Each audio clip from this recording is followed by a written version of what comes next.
Hello, child. I've come to show you the magic in the world, the magic that we all embody and that all can be demonstrated, and that definitely has nothing to do with how a DC motor works. It is all about the magic. Okay, now, let's proceed.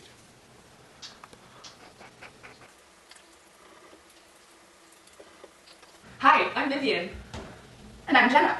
And today we're going to be talking about Magic. Just kidding. We're going to talk about how to use science to make magic. what you need. Copper wire, approximately 1 meter long. A 3 by 1 inch piece of wood. A D-cell battery. Insulated wires. Alligator clips. Paper clips. Thumbtacks. Ceramic magnets. Step 1.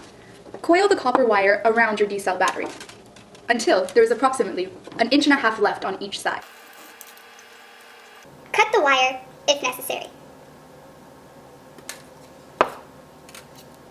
Step 2. Strip the ends of the copper wire. Step 3. Coat one end of the copper wire with a Sharpie. Bend your paperclip into this position. Step 5. Attach your paper clips to the piece of wood using thumbtacks. Step 6. Attach 2 magnets to the top and bottom of the wood. And start your motor.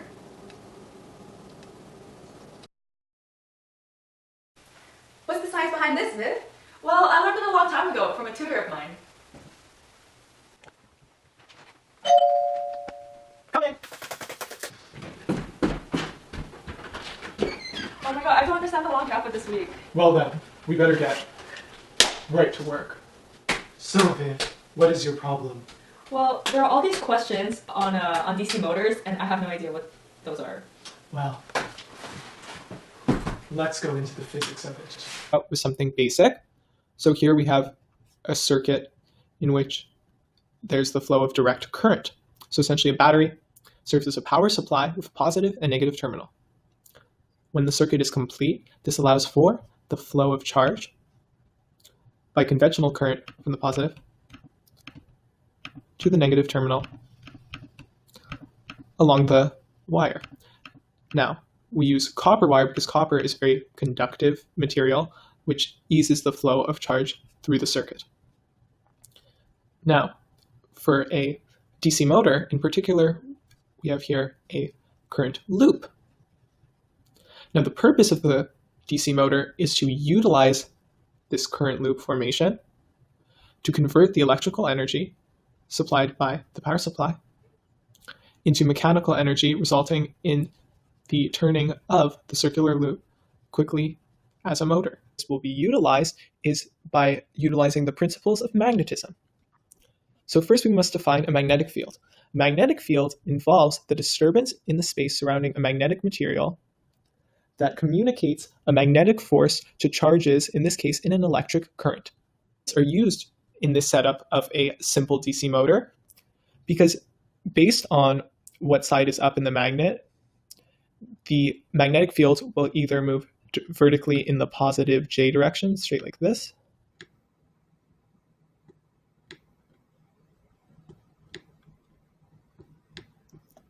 or if it's on the other side, like so.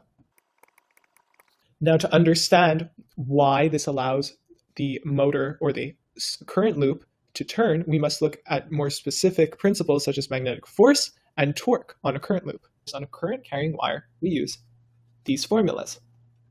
Now, this formula states that the magnetic force factor is dependent upon the value of charge of the particle in movement. So, for example, electron, it would be negative 1.60 times 10 to the negative 19 coulombs, proton 1.60 times 10 to the negative 19 coulombs, and represents the number of moving charges per a length L of conducting wire. A represents the area of the loop formed according to the radius of the circular loop. L represents the length of conducting wire. The vector VD represents the drift velocity of each particle, and this is a cross product with the magnetic field B.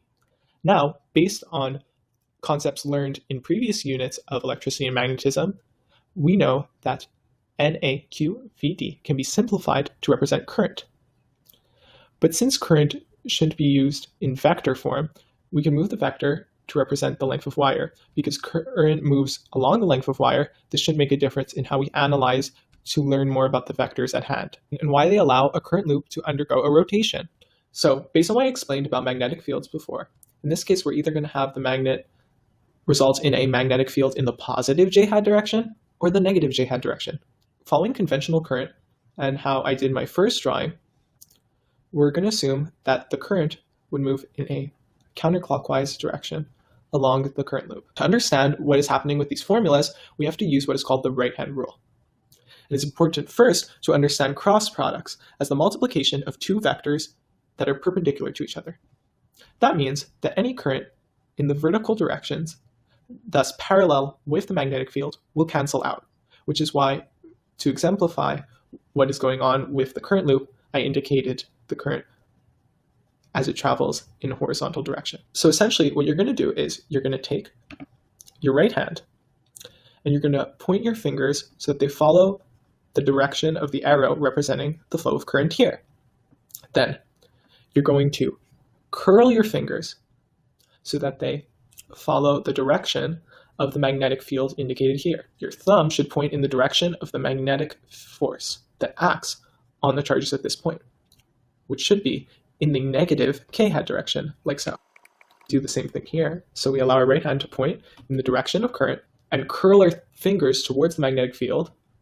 Our thumb should result in a magnetic force pointing in the positive k-hat direction, out of the page. Based on concepts learned in mechanics and also in the first unit of NYB, we understand that torque can result from equal and opposite forces at an equal distance from a center here. Based on the predictions made using the right-hand rule, we see that similar to in this instance, but due to an opposite direction magnetic field, we have at this point a magnetic force in the positive k-hat direction, and here a magnetic force in the negative k-hat direction. So based on what we know about torque, you can expect a rotation along the electric blue line or electric blue arrow, the same thing in this case. But a problem that could occur is that beyond the center line here, you would expect the direction of current, the one that was here, to be at the top, and the one that was here at the bottom. But the magnetic force would still be the same as they switch. And because of this, it should go back in the other direction. And you would expect an oscillation back and forth without a net motor result. To fix this, the technique is used in which one straight section of the motor, meaning the ends of the current loop, now remember there are paper clips as well, is stripped. The use of this is that current only flows when paperclip supports are in contact with stripped section of wire. Therefore, current flow can be temporarily impeded so that only when the strip section returns in contact with the paperclip, rotation continues, allowing for rotation to continue in the same direction and for the motor to work properly. Oh my god, I understand everything now. Really? Yeah. Good. And that is how it is done, child. Wait, isn't that just electricity and magnetism? No, it is magic.